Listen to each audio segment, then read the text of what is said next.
नमस्कार, मैं रेणु कुमारी शिक्षिका आज आप लोगों को वर्ण पढ़ाऊंगी।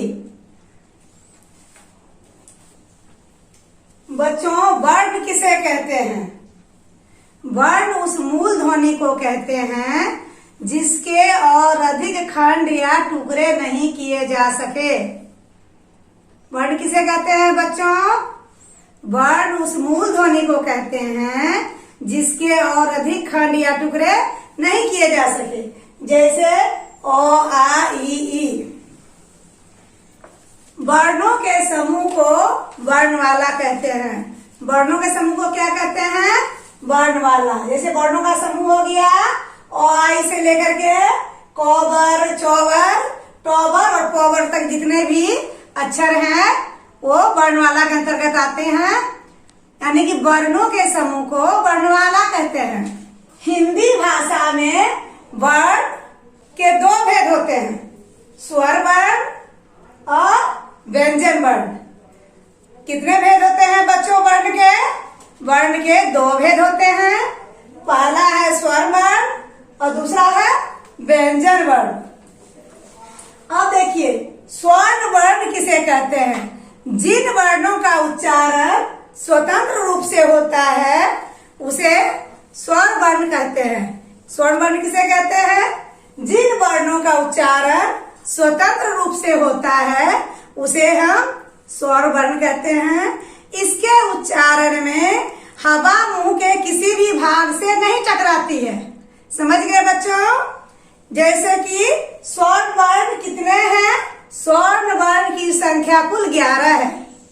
अ, आ, ई, उ, री, ए, ऐ, ओ, औ। कितने हो गए? 11। तो स्वर्ण वर्ण कितने हैं? 11 हैं।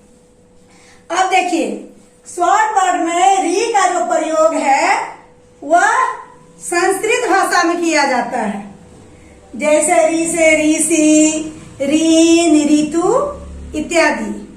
और इसके आगे अंग और अ जो आता है बच्चों उसको अयोग वाह कहते हैं। ए, ऐ, ओ, औ। अंग अ जो होता है जिसमें दो अंग और अ जो है वह वर्ण नहीं है, वो क्या है? अयोग वाह कहते हैं उसको। अब देखिए, अब व्यंजन वर्ण पर आते हैं। व्यंजन वर्ण जो है, व्यंजन वर्ण उसे कहते हैं जो स्वर के सहायता से बोला जाए। व्यंजन वर्ण किसे कहते हैं? जो स्वर की सहायता से बोला जाए। जैसे कि हम बोलते हैं क, तो उसमें क्या होता है? को हलंग जोर अ होता है, तो वो क्या होता है? क।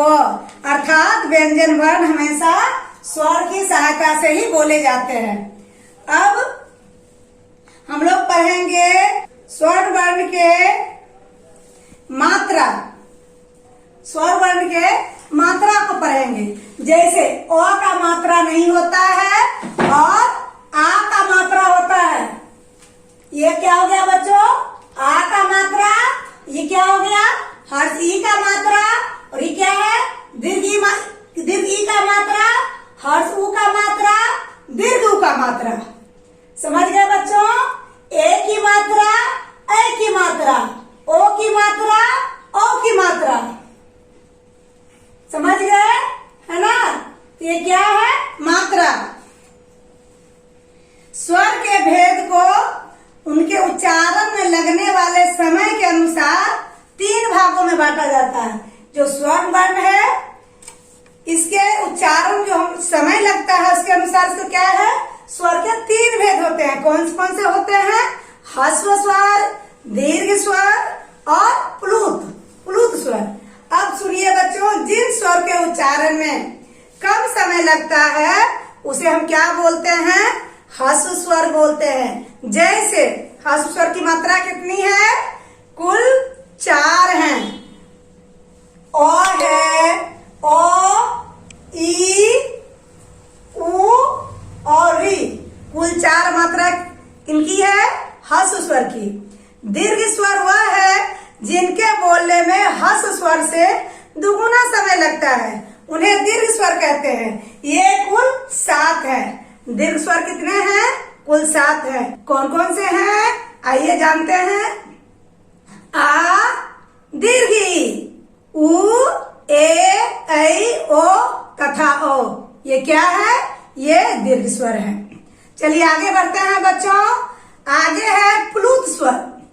तो प्लुत स्वर वह है जिसमें सबसे अधिक समय लगता है, लेकिन यह प्लुत स्वर जो है सिर्फ एक ही है और इसका प्रयोग संस्कृत में होता है और इसका चिन्ह है बच्चों ये, जिसे हम ओम लिखते हैं और इसमें उच्चारण इसका ओम होता है। चलिए आगे बढ़ते हैं। अब आते हैं हम लोग व्यंजन में। तो पहले ही मैं बता दी हूं आप लोग को, व्यंजन वह वर्ण है जिसको बोलने में स्वर की सहायता ली जाती है। जैसे जब हम बोलेंगे को, तो इसमें क्या है? को है, इस तरह से इसमें हलन प्लस ओ है, तो क्या हो गया? को। इसी प्रकार से व्यंजन वर्ण जो भी है वह स्वर की सहायता से ही बोले जाते हैं। चलिए आगे बढ़ते हैं। अब व्यंजन के प्रकार।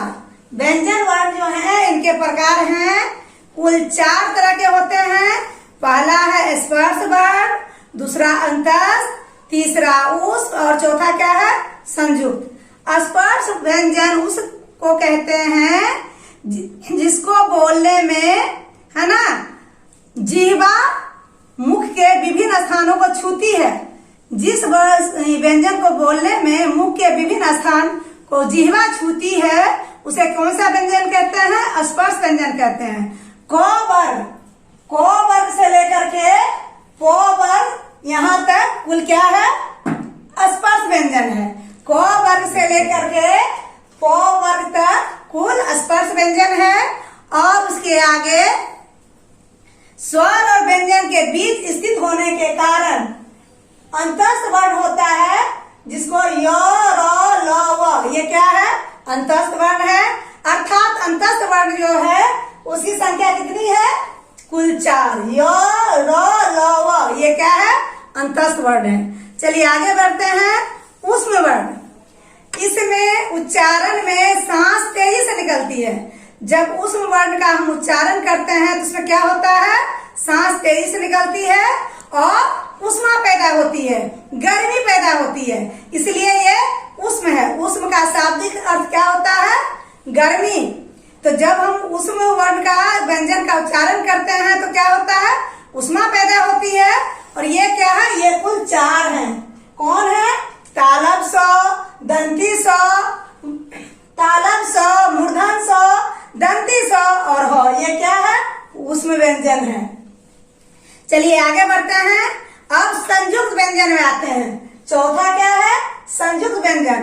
तो संयुक्त व्यंजन वो व्यंजन है जो 2 व्यंजनों के मेल से बनता है। संयुक्त व्यंजन क्या है?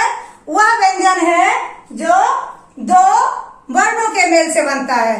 जैसे जब हम 6 का उच्चारण करते हैं तो ये क्या होता है? इसमें होता है को, यहाँ हलंत हो जाएगा, और जो मूर्धन सो बराबर क्या होता है? अक्ष। अर्थात संयुक्त व्यंजन वह व्यंजन है जो 2 व्यंजन के मेल से बनता है। इसकी संख्या 1, 2, 3, 4 है। कौन कौन है? छ, त्र, ज्ञ और स्र। ये क्या है? संयुक्त व्यंजन है। क, मूर्धन स, क जो मूर्धन स के से क्या बनता है? अक्ष। तो हलंत प्लस र से क्या बनता है? त्र। अर्थात ज और यो से क्या बनता है? ज्ञ। तालब स्व प्लस र से क्या बनता है? स्र। अर्थात ये छ, त्र, ज्ञ और स्र, अर्थात ये 4 जो है क्या है? संयुक्त व्यंजन है। अब वर्णों का उच्चारण है। उससे पहले हम पढ़ेंगे वर्ण विच्छेद। वर्णों के मेल से शब्द बनते हैं।